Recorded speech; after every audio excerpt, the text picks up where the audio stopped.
Ma'am ஒரு patient upcoming mummy daddy வந்திருக்காங்க ma'am. அவங்களுக்கு ஒரு டவுட் மேம்.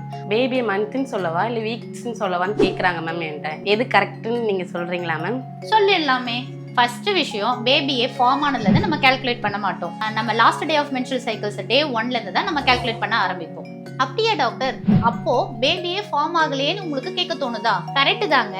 அக்யூரசிக்காக வேர்ல்ட் வைட் இந்த ஸ்டாண்டர்டைஸ் மெத்தட் தான் ஃபாலோ பண்றோம். இப்போ ஒரு எக்ஸாம்பிள், மார்ச் ஃபர்ஸ்ட் உங்களோட எல்எம்பின்னு வச்சுப்போம். மார்ச்ல 31 நாள் இருக்கு.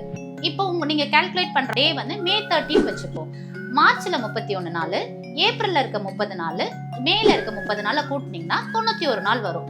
இதை 7ஆல டிவைட் பண்ணீங்கன்னா 13 வாரம் வரும். ஸோ அக்யூரசியா உங்க குழந்தைக்கு 13 வாரம்னு நம்ம கால்குலேட் பண்ணிக்கலாம். அது மட்டும் இல்ல, மெடிக்கல் டேர்ம்ஸ்ல எப்பவுமே நம்ம வீக்ஸ்ல தான் பேசுவோம், மந்த்ல பேச மாட்டோம். உங்க எல்எம்பி வச்சு உங்க பேபியோட வீக்ஸை கால்குலேட் பண்ண தெரியலன்னா உங்க டேட்டா கமெண்ட்ஸ்ல சொல்லுங்க, நாங்க வீக் கால்குலேட் பண்ணி சொல்றோம்.